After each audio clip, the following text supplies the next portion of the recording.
예, 안녕하십니까 여러분들의 백만장자입니다. 사랑합니다 여러분. 자, 여러분, 삼성전자가 기다리고 기다리던 엔비디아의 HBM3E 12단의 공급을 시작을 합니다. 시작을 하고 공급 확정이 된 걸로, 공급하기로 합의를 했다라는 이야기가 지금 여기저기에서 나오고 있습니다. 자, 구체적인 내용도 말씀을 좀 드리고, 자, 그리고 요게 또 재밌는 게 이번 계약에서 하나하나 설명을 좀 드릴게요, 여러분. 자, 일단 삼성전자와 엔비디아가 HBM3 12단 공급하기로 합의를 했고요. 오늘 주가가 생각보다 움직이진 않지만, 예, 분명한 것은 아마 주가에는 이미 이런 것들이 좀 시장에 반영이 되어 있지 않았나라고 생각이 듭니다. 자, 합의된 내용에 따르면 지금 엔비디아는 삼성전자에서 가까운 시일 내에 그 매달입니다. 매달 HBM3 12단 매달 30K에서 50K 수준이니까 매달 한 3만 장에서 5만 장 수준, 적은 양은 아닙니다. 물량을 순차 공급받는 것으로 되어 있고요. 자, 그리고 제일 중요한 게 오늘 제가 여러분들께 드리고 싶은 말씀, 그 요지는 제가 요겁니다. 뭐냐면, 자, 여기 보시면 이게 순행식 서버입니다. 순행식 서버. 이번에 들어가는 HBM3E 12단이 삼성전자가 공급하는 제품이 전량, 예, 순행식 서버에만 전량 사용되는 것으로 전해지고 있습니다. 물론 삼성전자에서는 공식적으로 확인해 줄 수 없다. 뭐 그렇게 지금 이야기가 나오고 있는 상황이고, 자, 여러분, 제가 왜 삼성전자의 제품이 순행식 서버에만 전량 사용되는지에 대한 그 이야기를 여러분께 한번 전달을 드릴까 해요. 아마 요 이야기는 어디에서도 아마 하지 않을 것 같은데, 자, 일단 기본적으로 순행식 서버 잠깐만 설명을 드리면, 엔비디아의 GPU가 이제 그 성능이 고성능화됨에 따라서 더 많은 전력을 사용하게 되겠죠. 당연히 성능이 좋아지니까 전력 사용량이 높아지면 어떻게 됩니까? 더 많은 열이 발생을 합니다. 당연히. 최근에 발표된 블랙웰 B200 같은 경우에 순행식 서버를 기본으로 계획을 하고 있습니다. 그러니까 최근에 나오는 지금 GPU 같은 경우에는 대부분 이제 순행식 서버를 기본 베이스로 작업을 만들어주고 있다. 하지만 이제 순행식 서버의 경우에는 데이터 센터의 구조나 설비들이 상당히 변경되어야 하는 그런 단점도 있기는 합니다. 그래서 순행식 서버의 장점은 열 전달 효율이 뛰어나기 때문에 고밀도의 서버 냉각에 적합하다. 다 당연하겠죠. 그리고 전기료가 서버 같은 경우 여러분 전기세가 엄청나게 들어갑니다. 냉각 쿨링하기 위해서. 그런데 서버실 전기료가 50%가 절감이 돼요. 물론 최대이긴 하지만. 그리고 면적도 줄어들고 서버 수명도 연장이 되고 뭐 하여튼 그런 장점이 많다. 대신에 초기 설비 비용이 높다. 지금 그래서 일반적으로 순행식 서버로 이렇게 아주 어떻게 해야 되나 되면서 계속 순행식 서버로 넘어가고 있다. 자, 여기에서 그러면 자, 엔비디아가 삼성전자로부터 월 3만 장에서 5만 장의 GPU를 공급을 받는데 전량 순행식 서버로 들어간다. 자, 이 부분에 대한 우리가 좀 퀘스천이 있지 않습니까? 이제 그거에 대한 답을 여러분께 드릴게요. 자, 일단 여러분께서 아셔야 될 게 삼성전자는 지금 AMD에는 HBM3 12단을 이미 공급 중에 있습니다. 공급 중에 있고 브로드컴에도 HBM3 8단 제품의 지금 콜 테스트는 통과한 상태입니다. 그 정도 수준이다. 그래서 HBM3 고객사를 잡으면서 지금 HBM 판매를 계속 늘리고 있다. 그거 기본으로 깔고 가셔야 되고, 근데 이제 아마도 AMD도 그렇고 지금 아마 이번에 엔비디아의 계약도 그렇고 브로드컴도 그렇고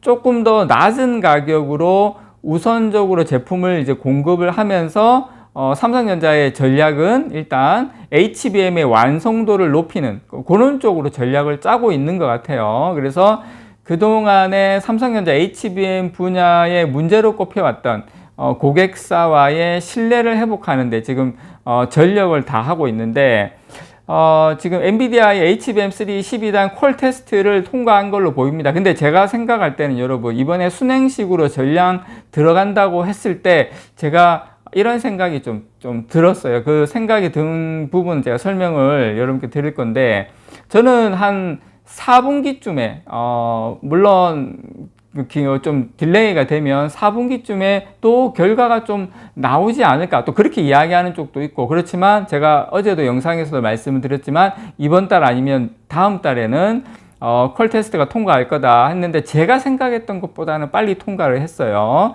그래서 공급사 다변화를 원하는 엔비디아 입장에서도 삼성전자의 퀄 테스트를 당연히 바랬겠죠. 또 삼성전자의 D램 생산 능력이라면 뭐 필요한 물량을 안정적으로 공급하는 것도 가능하고, 일단은 첫째가 제가 생각할 때는 엔비디아 입장에서도 뭐다? 예, 가격이었던 것 같습니다. 자, 제가 생각하는 솔직한 걸 여러분께 말씀을 좀 드리면, 왜냐하면 이번에 순행식이라는 힌트를 줬기 때문에, 일단 이번에 약간 HBM3 12단의 약간 저가형 제품에 좀 특화해서 낮은 기준의 퀄 테스트를 먼저 진행되면서 통과했을 가능성이 저는 개인적으로 높다고 생각을 합니다. 여러분, 제가 삼성전자 유튜브입니다. 그렇지만 제가 생각할 때 아닌 건 아닌 거고, 또 이번에 순행식으로 전량 들어간다는 걸로 봤을 때는 요렇게 됐을 가능성이 높다. 퀄 테스트의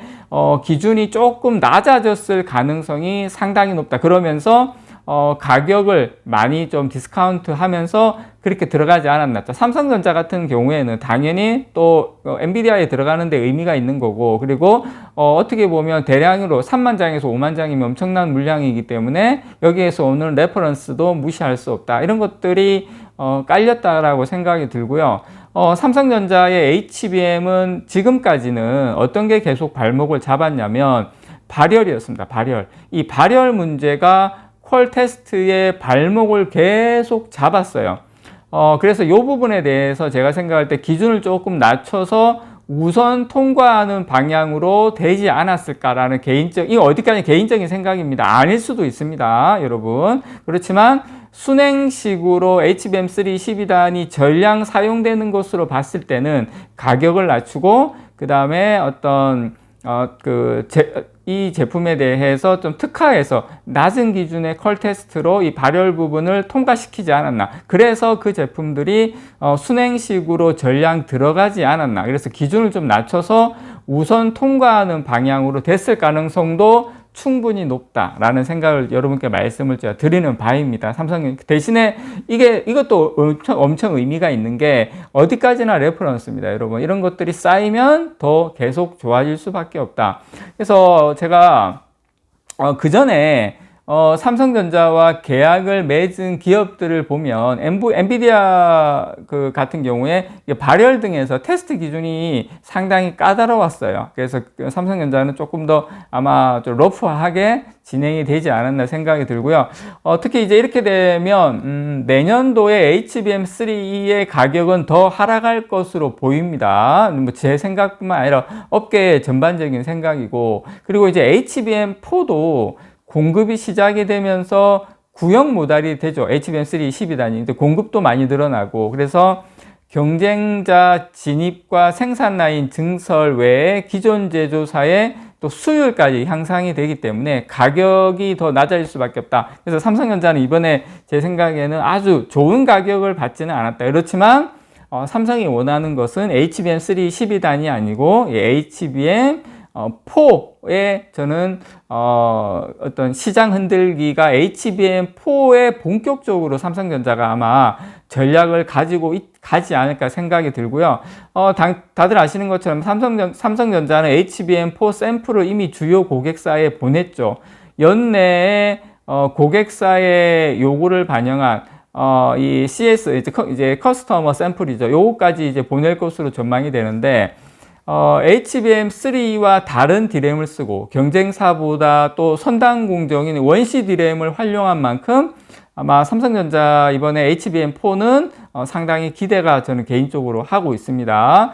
그래서 이런 엄청난 지금 경쟁 상황 속에서 먼저 시장을 선점한 SK 하이닉스도 아마 적극적으로 이제는 가격 협상이 나오지 않을까 생각이 들고요. 물론 수익성 방어에도 나름 노력은 하겠지만 제가 봤을 때는 좀 쉽지 않아 보인다. 그래서 지금 아마 HBM4 같은 경우에 HBM3 12단 제품보다 30에서 한 40% 높은 가격으로 엔비디아에 공급할 것으로 지금 이야기가 나오고 있죠. TSMC의 베이스 다이를 이용하기 때문에 기본적으로 원가가 높아질 수밖에 없습니다. 그렇지만 마이크론 그리고 삼성전자 이런 경쟁자의 시장 진입 이런 것들이 지금까지의 SK 하이닉스가 누렸던 그러한 과거의 영업이익을 계속 영광을 누릴 수 있을까에 대한 퀘스천이 있습니다. 자, 그러다 보니까 SK 하이닉스가 최근에 이제 주가가 조금 예전보다 좀 지지부진한 그런 흐름으로 가고 있지 않나 생각이 들고요.